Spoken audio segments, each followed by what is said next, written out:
Hey guys, आप सबने GDP के बारे में तो सुना ही होगा, वरना अपनी बुक्स में तो ज़रूर पढ़ा होगा। तो हमारा आज का टॉपिक है जीडीपी यानी कि gross domestic product.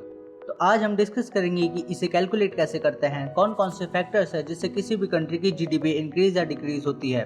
Welcome to the predictors, जहां हम ऐसे टॉपिक्स और अनाउंसमेंट्स पर बात करते हैं जिनसे हम सबको फर्क पड़ता है। काफ़ी बार हमने सुना है कि जीडीपी इतनी बढ़ गई या इस साल जीडीपी इतनी गिर गई।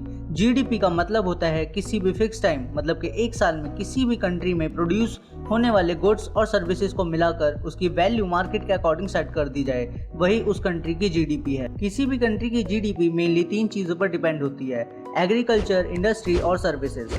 इन्हीं फील्ड्स में प्रोडक्शन बढ़ने और घटने के एवरेज से ही जीडीपी डिसाइड की जाती है। जीडीपी में देश के अंदर इंपोर्ट होने वाली चीज़ों को भी गिना जाता है। Let's take an example to understand this.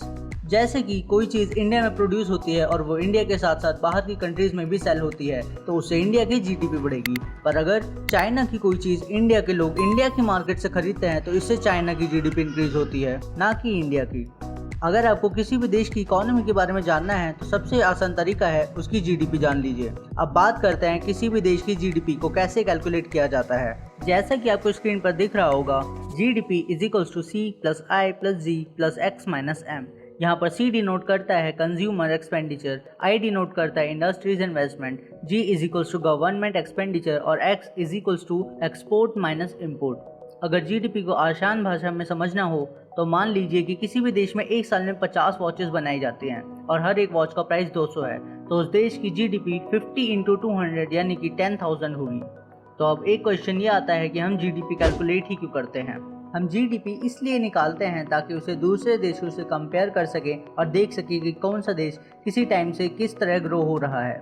जैसे अभी रिसेंट कोविड-19 का एग्जाम्पल ले तो काफ़ी ज़्यादा देशों की जीडीपी नेगेटिव में चल रही है, पर दूसरी तरफ चाइना, जिसकी जीडीपी कोविड-19 में भी पॉजिटिव में रही है।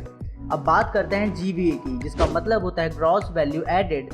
ग्रॉस वैल्यू एडेड हमें किसी भी सेक्टर के सप्लाई साइड का एवरेज डेटा प्रोवाइड करता है।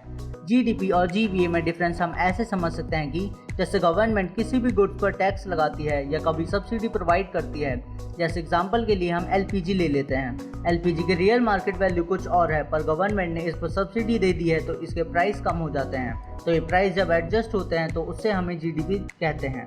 पर प्राइस जब एडजस्ट नहीं होते, मतलब मैन्युफैक्चरिंग साइड पर डिपेंड करते हैं, तब उसे हम जीवीए कहते हैं। और एट द एंड आता है नॉमिनल जीडीपी। किसी भी गुड्स के प्राइसेस को जब हम प्रेजेंट मार्केट प्राइस के अकॉर्डिंग देखते हैं तो उसे नॉमिनल जीडीपी कहते हैं। और इस प्राइस में कोई भी इन्फ्लेशन यानी अचानक बड़ी वैल्यू और डिफ्लेशन यानी अचानक से गिरी हुई वैल्यू को काउंट नहीं किया जाता। वहीं रियल जीडीपी को कैलकुलेट करते वक्त इन्फ्लेशन और डिफ्लेशन को काउंट किया जाता है। नॉमिनल जीडीपी को मेनली 3 पॉइंट्स पर मेजर किया जाता है, जो है इनकम, प्रोडक्शन और एक्सपेंडिचर। इनकम मेथड में एक साल में कमाई सैलरी, रेंट, इंटरेस्ट और किसी भी बिजनेस और हाउस होल्ड से कमाए गए प्रॉफिट को ऐड कर दिया जाता है। प्रोडक्शन मेथड एक साल में हुए एस्टिमेटेड आउटपुट में से कंजप्शन को माइनस करके नेट प्रोडक्शन को कैलकुलेट करता है। और फाइनली एक साल में उस कंट्री में हुई गुड्स और सर्विसेज की खरीदारी का सम कैलकुलेट करता है एक्सपेंडिचर मेथड। एग्जाम्पल के तौर पर 2017 के पहले क्वार्टर में नॉमिनल बेसिस पर यूएस की जीडीपी 3.4% बढ़ गई, मगर रियल जीडीपी में ये ग्रोथ घटकर 1.4% हो गई। इस वजह से उनकी नॉमिनल जीडीपी बढ़कर $157.7 बिलियन हो गई, ओरिजिनल जीडीपी $19.3 बिलियन के मुकाबले। तो आज का जीडीपी का ये टॉपिक यहीं तक था। हम आगे भी फाइनेंशियली अक्लेम टॉपिक्स लाते रहेंगे और आप हमें सजेशंस देते रहिए कमेंट सेक्शन में। तो अगर हमारी इस छोटी सी कोशिश से आपको जीडीपी के बारे में कुछ समझ आया हो तो लाइक करें, अपने फ्रेंड जोन में जीडीपी की इन्फॉर्मेशन शेयर करें और ऐसी ही पब्लिक इंटरेस्ट के वीडियोस को देखने के लिए सब्सक्राइब करें। As we are the predictors.